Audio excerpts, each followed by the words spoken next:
হাদিস অনুযায়ী যে নেতা যে দল চলবে আমরাও তাদের সাথে চলা লাগবে, তাহলে শান্তি আসবে। আমি বুঝাবার চেষ্টা করেছি, সংক্ষিপ্ত সময় কতটুকু পেরেছি জানি না। 2, আমাদের ব্যাপারে একটা অপপ্রচার আছে। সে অপপ্রচার হলো আমরা পীর মাশায়েখ বিরোধী, আমরা মাজার বিরোধী, এরকম একটা কথা আছে না?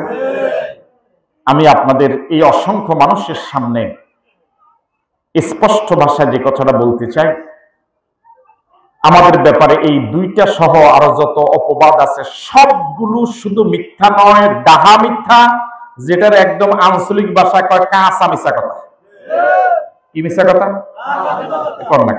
কাঁচা মিশা কথা।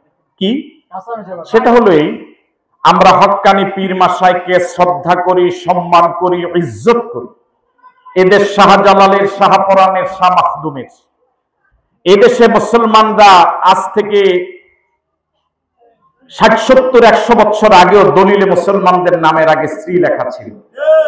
মুসলমানদের পুকুরে ঘাটলায় পর্দা ছিল না, ঠিক না? এই হক্কানি পীর মাশায়েখরা নামের আগে মুহাম্মদ সংযোজন করেছে, শ্রী বাদ দিয়া পুকুরের ঘাটলায় পর্দার ব্যবস্থা করেছে। হক্কানি পীর মাশায়েখরা নামাজ রোজা শিখিয়েছে। এই জমিনে যদি হক্কানি পীর মাশায়েখ না আসতেন, আমরা ইসলামের দাওয়াত পেতাম না, আল্লাহ রাসূল চিনতাম না। এর থেকে আর স্পষ্ট কথা হতে পারে? আমরা হক্কানি পীর মাশায়েখ বিরোধী নই, আমরা হক্কানি পীর মাশায়েখকে শ্রদ্ধা করি, সম্মান করি, ইজ্জত করি। বুঝতে পারলাম? 2, এই দেশে মাঝে মাঝে মাজার সহ বিভিন্ন ধর্মীয় উপাসনালয়ে কিছু দুর্বৃত্তরা দুর্বিসন্ধমূলক কিছু অঘটন ঘটিয়ে জামাত ইসলামী এবং ইসলামী ছাত্র শিবির আলেম ওলামার ঘাড়ে চাপাইয়া দেয়। গোটা বাংলাদেশে জামাত ইসলামী কোন মাজার জামাত ইসলামীর ব্যানারে জামাত ইসলামীর লোকজন মিছিল করে ভেঙেছে, এটার কোনো প্রমাণ নাই। বুঝতে পারলাম? জামাত ইসলামী মাজার ভাঙবে কেন?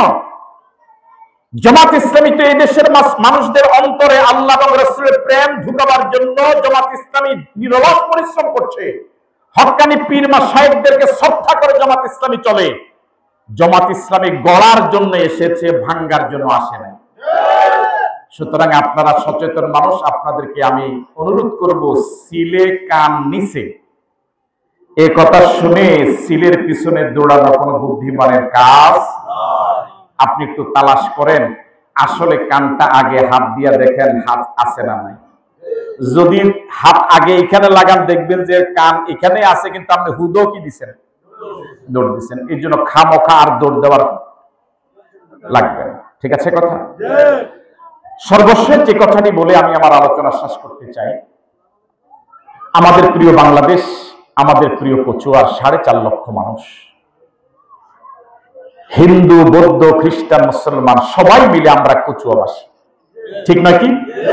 আমরা যদি আপনাদের সহযোগিতা, আল্লাহর মেহেরবানিতে আপনারা যদি আমাদেরকে এমপি বানান, ক্ষমতা দেন, চেয়ার দেন, আমরা দল মত ধর্ম বর্ণ নির্বিশেষে কে কোন দল করে, কে কোন ধর্মের মানুষ, এটা আমরা দেখব না। আমরা দেখব সে আমার কচুয়ার জনগণ কিনা, সে গরিব কিনা, সে এই প্রাপ্য হকদার কিনা, আমরা সে ভিত্তিতে বিচার করব। আমি কি কথা বুঝতে পারলাম?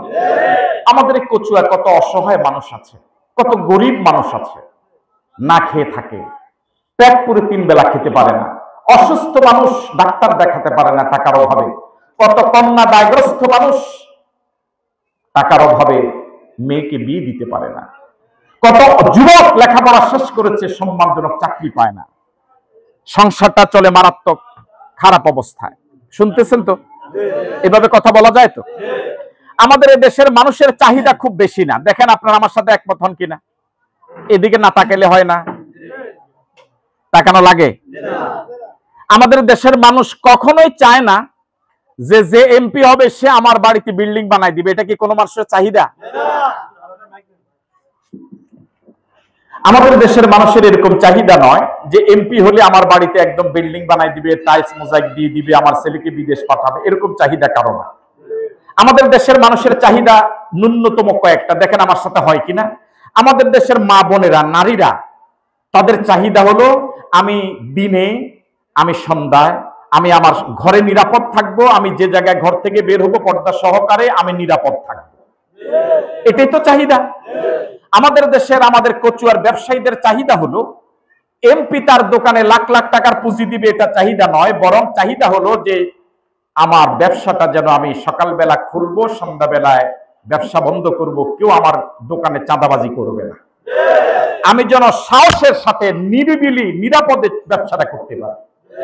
আমাদের দেশের যুবকদের চাহিদা হলো যে যুবক আমি লেখাপড়া করব, লেখাপড়া শেষ করে আমি একটা চাকরি পাবো। ঠিক আছে কথা? মা বাবার চাহিদা হলো আমার ছেলেটা মাদক সেবী হবে না, সন্ত্রাসী হবে না, গাজুটি হবে না, আমার ছেলেটা চরিত্রবান হবে। আমাদের এই কচুয়ার 4.5 লক্ষ 5 লক্ষ মানুষের চাহিদা হলো এই গ্রামের এই মেঠু পথগুলো সহ রাস্তাঘাটটা একটু পাকা হবে, রাস্তাঘাটটাতে মানুষ অটো নিয়ে, সিএনজি নিয়ে, রিক্সা নিয়ে ভালোভাবে চলতে পারবে, মানুষ খুব আরামে যাতায়াত করতে পারবে, বাজারে হাটে বাজারে আরামে যাতায়াত করতে পারবে। এটাই তো চাহিদা। আমাদের দেশের মানুষের চাহিদা হলো সরকারি যে সমস্ত বরাদ্দগুলো আসে, বিধবা ভাতা, বৃদ্ধ ভাতা সহ বিভিন্ন ভাতা যে আসে ইউনিয়ন অফিসের মাধ্যমে, এই ভাতাগুলো দলীয় লোক, দলীয় নেতা, দলীয় বিবেচনা বিতরণ করবে না, বরং সে যদি তার দলের বিরোধী হয়, অন্য ধর্মের হয়, যদি গরিব হয়, সে এটা পাওনা পাবে। ঠিক নাকি? বলুন তো, এই কয়েকটা চাহিদা যদি কোন সরকার, কোন নেতা, কোন এমপি, কোন দল যদি পূরণ করে, মানুষকে এর থেকে বেশি চাহিদা আর তার কাছে রাখবে?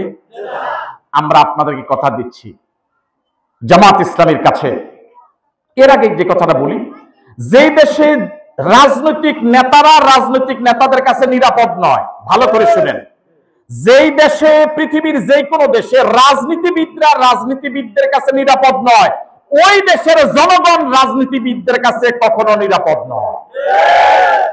আমি রাজনীতি করি, আমার কাছে যদি আরেকজন আরেক দলের রাজনীতিবিদ নিরাপদ না হয়, তার ইজ্জত যদি আমার কাছে, সম্মান যদি আমার কাছে নিরাপদ না হয়, পাবলিকরে তো আমি ফাত্তাই দিব না। তাহলে জামাত ইসলামী সকল দলকে শ্রদ্ধা করে, সম্মান করে। জামাত ইসলামী নিজেরা মারামারি করে না, নিজেরা কামড়া কামড়ি করে না। ঠিক আছে কথা? সুতরাং বোঝা যায়, নিশ্চিতভাবে আস্থা রাখা যায় জামাত ইসলামীর কাছে কচুয়ার 4.5 লক্ষ মানুষের জীবন নিরাপদ ইনশাআল্লাহ। 2, আমাদের দেশের রাস্তাঘাটগুলোর অবস্থা হলো এই, যদি একটা রাস্তায় 1 কোটি টাকা বাজেট হয়, চেষ্টা করে 50 লাখ টাকার কাজ করতে আর 50 লাখ টাকা পকেটে ঢুকাতে। এই জন্য কাজের মান এই মানের হয়, এত ভালো মানের হয় যে রাস্তাটা 5 বছর লাস্টিং করার কথা, এটা 50 বছর লাস্টিং করে। আপনাকে আসেন এখানে লাগেছেন কেন? হ্যাঁ, রাস্তা এখান থেকে শুরু হয়েছে 5 কিলো, ওইখানে ডালাইয়ের আগে এখানে উঠা শুরু, বুঝেন নাই? যেখান থেকে শুরু শেষ পর্যন্ত যাওয়ার আগে প্রথম অংশ সল্লা। এই জামাত ইসলামের এই লোকগুলো এখানে যারা আছে, আপনাদের কাছে কি মনে হয় সরকারি আজান হচ্ছে? জি, এই লোকগুলো সরকারি কোনো টাকা এভাবে নিজের পকেটে নিয়ে জনগণকে ঠকাইয়া রাস্তার কাম 2 নম্বর করবে বলে মনে হয়? আপনাদের কি আস্থা মনে হয়? আল্লাহ আমাদেরকে যা দিছে আলহামদুলিল্লাহ, অন্তত ডাল ভাত খেয়ে বাঁচতে পারি ইনশাআল্লাহ। সুতরাং আমরা আপনাদেরকে কথা দিচ্ছি, উন্নয়ন সহ অবকাঠামোগত উন্নয়ন, রাস্তাঘাটের উন্নয়ন, সরকারি বরাদ্দের শতভাগ যেভাবে যতটুকু ভালো করা যায় সর্বোচ্চ ভালো করার জন্য আমরা নিজেরা কোনো ভাগ বাটোয়ারা না নিয়ে সর্বোচ্চ জনগণকে প্রাধান্য দিয়ে রাস্তাঘাট লংজিভিটি, একটা স্থায়িত্বপূর্ণ রাস্তাঘাট করার জন্য আমরা চেষ্টা করব। 3, সরকারি যে বরাদ্দ, বিধবা ভাতা সহ গরিবদের জন্য যে মাঝে মাঝে অনেক ভাতা আসে, সে ভাতাগুলোকে আমরা আমাদের দল কে করে, জামাত ইসলামী কে করে, আমরা আমাদের ভোট দিল কি দিল না এটা আমরা বিবেচনা করব না। সে যদি অন্য ধর্মের হয়, অন্য দলের হয়, আমাকে ভোট যদি সেও না দেয়, আমার বিরোধিতা যদি সে করে থাকে, সে যদি গরিব হয়, আমরা তার প্রাপ্য তার কাছে পৌঁছে দেব। আমরা কথা দিচ্ছি, আমরা যেহেতু চাঁদাবাজি করি না, কচুয়ার হাজার হাজার ব্যবসায়ী ভাইদেরকে আমরা চাঁদাবাজ মুক্ত একটা ব্যবসা প্রতিষ্ঠান, ব্যবসার নিশ্চয়তা দিতে পারি ইনশাআল্লাহ। সম্মানিত দিনী ভাইরা, সম্মানিত আমার এই পাড়াগাবাসী, এই কথাগুলো ওই দলের পক্ষেই সাহসিকতার সাথে বলা সম্ভব যে দলে নিজেরা মারামারি করে না, যে দল নিজেরা চাঁদাবাজি করে না, যেই দল নিজেরা চুরি ডাকাতি করে না, যেই দল নিজেরা অপরাধের সাথে জড়িত নয়, এই দলের পক্ষে এই জাতীয় সাহসের সাথে এই জাতীয় ওয়াদা করা সম্ভব। যারা নিজেরা অপরাধের সাথে জড়িত, তারা এই কথাগুলো বলা তো দূরের কথা, এই কথাগুলো মাথায় তাদের ট্রাকের পিছনে লেখা থাকে, দেখবেন 100 হাত দূরে থাকেন, এই কথাগুলো তাদের মাথার 100 হাতের ভিতরে আসবে না। আমাদের কথাগুলোকে বিশ্বাস হয়েছে আপনাদের? যদি বিশ্বাস হয়ে থাকে, আমাদেরকে যদি আপনাদের হৃদয়ে একটু জায়গা দিয়ে থাকেন, যদি আস্থা জেগে থাকে, 54 বছর তো দিয়েছেন অনেককে, আমাদেরকে একটাবার কি একটু পরীক্ষা করা যায় না? যায় একটাবার পরীক্ষা। আমাদের মার্কা হলো দাঁড়িপাল্লা মার্কা। কি মার্কা? আগামী জাতীয় সংসদ নির্বাচনে যে সকল ব্যবসায়ী ভাইয়েরা দোকানে বসে শুনছেন, যারা এখানে শুনছেন, যে সকল মা এবং বোনেরা ঘরে বসে আমাদের আলোচনা শুনছেন, সকলের কাছে আমরা উদাত্ত আহ্বান জানাই, একটাবার দাঁড়িপাল্লাতে আপনার বিবেক প্রসূত চিন্তাশীল একটা রায় আপনি দেন, একটা সমর্থন দেন, হকের পক্ষে, ন্যায়ের পক্ষে, দেশের স্বাধীনতা সার্বভৌমত্বের পক্ষে, আল্লাহ এবং রসুলের কি দিন কায়েমের পক্ষে একটাবার সমর্থন দেন। আমরা ইনশাল্লাহ আপনাদের যেভাবে আপনারা কচুয়াটাকে স্বপ্ন আশা করেন, এরকম একটা স্বপ্নের কচু আমরা ইনশাল্লাহ উপহার দিতে পারবো ইনশাল্লাহ। আমার কথা কি রাগ করছেন আপনারা? আমরা কি আপনাদের সমর্থন পাবো ইনশাল্লাহ? কাদের সমর্থন পাবো বলে আশা করি একটু হাত তুলে দেখান তো দেখি। আমার ব্যয়েরও হাত তুলছে, দেখেন, এইবার দেখেন ব্যয়েরও হাত তুলছে। আলহামদুলিল্লাহ, আলহামদুলিল্লাহ। আমরা বিদায় নিচ্ছি, কেমন?